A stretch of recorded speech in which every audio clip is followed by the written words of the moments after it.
ọmọ Yorùbá, gbogbo ẹ̀yin ọmọ kóòtù òjíire, ẹ̀yin ọmọ ìyá mi nínú ẹ̀jẹ̀, wọ́n tún ti gbàbọ̀dẹ̀ fún àwọn àmọ̀tẹ́kùn báyìí nílẹ̀ Yorùbá. ṣé ẹ ti gbọ́? Bẹ́ẹ̀ báyìí gbọ́ òun lẹ̀ ń gbọ́ yìí, bẹ́ẹ̀ bá sì tí ì mọ̀ òun lẹ̀ ń mọ̀ báyìí wọ́n sì sọ̀dí àtìtúmọ̀ pẹ̀lú ẹ̀rí máa jẹ́ mi ìṣó. Gẹ́gẹ́ bí àwọn ọmọ ológun ṣe bóde ní láìpẹ́ yìí tí wọ́n ń pariwo síta pé tó ìjọba pé wọ́n ń fi ẹ̀mí àwọn play géèmù àti lúdò, ọ̀rọ̀ wa náà ti dà bẹ́ẹ̀ nílẹ̀ Yorùbá. Ẹ̀bí mi ẹ̀pẹ́ báwo lọ́jẹ́ tó fi dà bẹ́ẹ̀. Tí mo ní tí n bá ní iná ń jó lórí omi, ẹ béèrè lọ́wọ́ mi pé kí n kéwú ẹ̀ wá.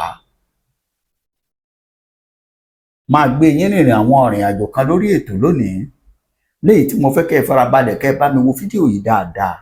Ẹ ṣeun bẹ́ẹ̀ ṣe ń wọlé, ẹ máa bá mi tẹ́wọ́, ẹ máa bá mi gbówólé share button. Torí tá a bá ti ń ṣerú ètò báyìí, àwọn kọ̀nàmọ̀ṣí kan, àwọn karambà ní èèyàn kan wà tí wọ́n máa ń lọ mú prógráàmù yìí wálẹ̀. Wọ́n mọ bó ṣe ń ṣe é, àmọ́ fún ìdí èyí ẹ̀yin tẹ́ ń wọlé ẹ máa bá mi share ẹ̀. Mo fẹ́ gbé yín rìnrìn àwọn ìrìn àjò tẹ́ fi mọ̀ pé àmọ̀tẹ́kùn ti gbàbọ̀dè, àbọ̀dé ti wọnú wọn. Níbi tá a ti ń ròyìn pé tó àwọn ló yẹ kó já síwájú láti kojú ogun tó bá di pẹ́ǹtùká lórí àwọn ajínigbé ajínipa wọ̀nyí. Ṣé ẹ mọ̀ yìí pé kò rí bẹ́ẹ̀ mọ́? Ẹ gbọ́, níwòyí ìjẹta la gbọ́ pé àwọn irú ikú tó ń yawọ̀ lóòndó tí wọ́n sì ṣe wọ́n sì báṣìbò. Nínú èyí tí wọ́n tún pa ọ̀kan nínú àwọn àmọ̀tẹ́kùn. Ṣùgbọ́n ìròyìn tó fi yé wa ni pé àmọ̀tẹ́kùn tí wọ́n pa yìí, gbogbo agbára tí wọ́n ní láyé ni wọ́n sá sí, tí wọn ò sì rí mú kó tó di pé lẹ́yìn ọ̀rọ̀ ẹ̀yìn wọ́n mẹ́yìn ẹ̀ balẹ̀. Mo ṣe máa ń sọ pé akíkanjú kan ò lè dógúnṣẹ́ àtìlẹ́yìn ní lọ́pọ̀ jù. Báwo ni wọ́n ṣe ṣe tí wọ́n mú arákùnrin yìí? Ẹ jẹ́ n kọ́kọ́ gbé yín lọ sínú àwọn ìrìn àjò kan nínú ẹ̀mí àti ní gbangba, gẹ́gẹ́ bí àwọn ìwé ìròyìn bọ́n ṣe gbé. Nígbà yẹn kí n wá gbé yín ní pẹ̀ǹgbẹ̀yìn, kí n wá gbé fídíò bó ṣe ṣẹlẹ̀. Èyí mo ṣe ń sọ fún yín pé ẹ farabalẹ̀ o, ẹ má kánjú. Ètò yìí ò gùn, àmọ́ síbẹ̀síbẹ̀ ẹ má ti kánjú. Ẹ gbọ́ nǹkan tó ṣẹlẹ̀ kí n kà á fún yín kẹ́ ẹ gbọ́. Àmọ̀tẹ́kùn official kill, another missing after Ọ̀ṣun ambush. Ẹ gbọ́, after Ọ̀ṣun ambush, lẹ́yìn tí wọ́n ambush wọn, kí ni àwọn olóyìnbó ń pè ní ambush? Wọ́n lúba fún wọn. Àwọn bàbá wa ó pè ní wọ́n ṣẹ́bàlùmọ̀. Ìran Yorùbá ló kọ́kọ́ máa ń ṣẹ́bàlùmọ̀, ṣùgbọ́n wọn kì í ṣẹ́bàlùmọ̀ fún èèyàn, wọ́n á máa ṣẹ́bàlùmọ̀ fún ẹranko. Ìyẹn ni pé wọ́n ti lọ baálẹ̀ kẹ́ranko yìí ó tó dé. So àwọn èèyàn yìí ti lọ baálẹ̀ káwọn àmọ̀tẹ́kùn ó tó dé. Báwo ló ṣe jẹ́ bẹ́ẹ̀? Ta ló pè wọ́n? Ẹ farabalẹ̀, ẹ máa bá mi bọ̀ lórí ètò. Ẹ gbọ́ ohun. An operative of the Osun State Security Network Agency, code note named Amotekun Corps, Lamidi Abiodun, has reportedly been killed during an attack by some armed hoodlums in Papa area of Iwo. Also, after the attack on Wednesday, one Nuruddin Alowonle, a member of the vigilante group of Nigeria, was reportedly missing and has not been found since then, while one Alex Shola was shot in the leg. Ṣé ẹ gbọ́ àwọn àkàálẹ̀ àkàwé tí wọ́n sọ yìí, tí ròyìn ń sọ. Wọ́n pa kan, ọ̀kan sọnù, wọ́n yìnbọn fún kan. Báwo ni wọ́n ṣe rìn? Ẹ máa bọ̀, ẹ máa gbọ́, ẹ gbọ́ gbogbo ẹ̀ dáadáa láàrin ìṣẹ́jú bíi mélòó náà.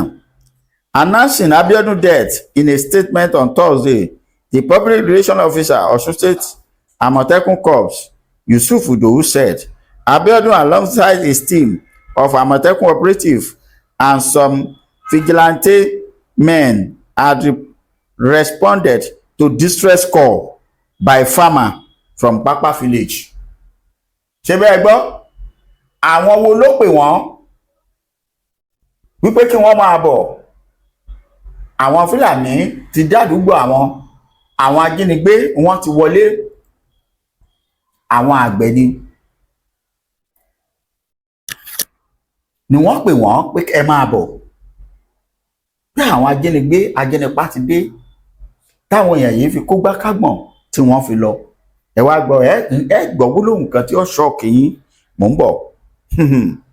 Ní pápá, it is deeply saddening to announce the tragic death of one of its operatives, Mr. Lamidi Abiodun, who was killed during an ambush by suspected armed hoodlums at the Papa boundary area in Iwo, Osun State. The incident occurred on Wednesday following a distress call from local farmer operating in the Papa farm area, Iwo.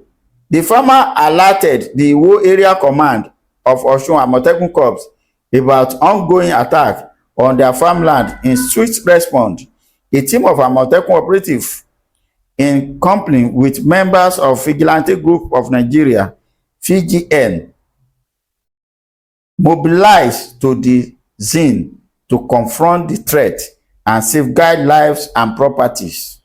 Upon arriving at the location, the team was ambushed by a group of armed men, allegedly led by a notorious criminal known as Akeem Olofa. Ẹ gbọ́, nítorí ìgbà míì ọ̀pọ̀lọpọ̀ ọgbà àwọn àpariwo pé àwọn ajínigbá yìí Fúlàní ni wọ́n. Mo fi ní gbólóhùn kan máa ṣọ́ọ̀kì yín. Akeem Olofa sórúkọ Fúlàní ni, ọmọ Yorùbá gangan ni òun.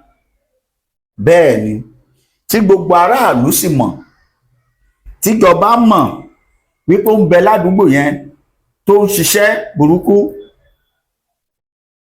Ìgbòho ọ̀pààyàn, bẹ́ẹ̀ kò ní ẹni kó tó bá rìn ọmọ rìn, kò jínigbé, ẹ lé sẹ́yìn odi. Ẹ fi ẹ̀tanú, àwọn gómìnà yìí náà wà nù wọn, ẹ fi ẹ̀tanú ìkóra pé kò bá yín ṣiṣẹ́ gẹ́gẹ́ bí kẹ́ lò fún táùtù. Ẹ fi agídí, ẹ parọ́ mọ́, ẹ lé sẹ́yìn odi. Akeem Olofa ó ń bẹ ní Ìwó, ìjọba ìpínlẹ̀ Ọ̀ṣun ò rí mú. Òun ló ambush àwọn Àmọ̀tẹ́kùn báyìí. Eléyìí ṣe Fúlàní, ẹ farabalẹ̀ gbọ́ síwájú sí o. Who has been a menace in the region. During the confrontation, Mr. Abiodun was attacked, although initially gunfired and not penetrate his body. He was brutally assaulted with a machete to the head and dead instantly at the scene, the statement read. Ṣẹ́gbọ́, wọ́n yìnbọn ọ̀ràn, wọ́n ṣàgbó ipá àwọn ọ̀ràn, wọ́n rò pé bọ́wọ́ ọ̀bá ràn, pópó àti kùmọ̀ ọ̀ràn àtàdá. Mo mọ̀ pé ní tí bọ ọ̀ràn àdá ò lè ràn, ṣùgbọ́n kùmọ̀ máa ràn. Ta ni yóò sọ fún wọn? Èní nìyẹn. Èjì, ẹ bá mi béèrè tí wọ́n bá sọ wípé àwọn tí wọ́n ṣe teamwork nínú security, nígbà tí ìṣẹ̀lẹ̀ yìí ṣẹlẹ̀ gbogbo wọn ti fọ́n káàbí tó fi di pé kò sí ẹni tó lè rescue Abiodun lẹ́yìn tí bọ́n ọ̀ràn. Mo mọ̀ pé kò dúró sójú kan náà, ó ń gbìyànjú, ó máa sá káàkiri, ó máa gbìyànjú bí wọ́n ṣe yìnbọn tí bọ́n ọ̀ràn. Bóyá ìbọn tiẹ̀ tí wọ́n gbélé lọ́wọ́ ó dàbí pé 2 or 3 round nígbà tá a pariwo. Torí ìbọn tó gbélé wọn lọ́wọ́ tẹ́lẹ̀ ìbọn àparò tí ò lè yìnjú àparò, ehoro nǹkan ni wọ́n gbélé wọn lọ́wọ́. Ṣùgbọ́n ìjọba àwọn gómìnà yìí wọ́n ti lọ kó àwọn ìbọn kan fún wọn, bó dàbí bóyá 3 or 4 round ló lè yìn. tí ó fi dún tí ó fi tán. Nígbà tó bá sì ti yan ọta yìí, ẹgbọ́n ṣó ní extra ọta lọ́wọ́, ni mo fi sọ pé wọ́n ti gbàbọ̀dè fún Àmọ̀tẹ́kùn. Wọ́n ti kó àwọn ọmọkùnrin yìí ní papámọ́ra. Bẹ́ẹ̀ bá dé ìpínlẹ̀ Ṣàṣà, nípínlẹ̀ tí ń bẹ nípínlẹ̀ Yorùbá tí mi ò tí ì tẹ̀, mo lè sọ díẹ̀ fún yín. Ẹ bá dé ìpínlẹ̀ Ògùn, obìnrin ló fẹ́ẹ́ pọ̀ jù nínú àwọn Àmọ̀tẹ́kùn bẹ́ẹ̀. Lóòótọ́ kò sí àrà tóbìnrin ò lè dá nínú àwọn ọmọ Yorùbá, bẹ́ẹ̀ ni nínú àwọn ọmọ ogun tó dúró wámúwámú fún ìran Yorùbá bí mo ṣe ń bá yín sọ̀rọ̀ yìí, obìnrin pọ̀ ń bẹ. Àmọ́ irú iṣẹ́ wo lẹ kó lé wọn lọ́wọ́? Irú iṣẹ́ wo lẹ kó lé wọn lọ́wọ́ tẹ́ ẹ ní kí wọ́n máa lọ?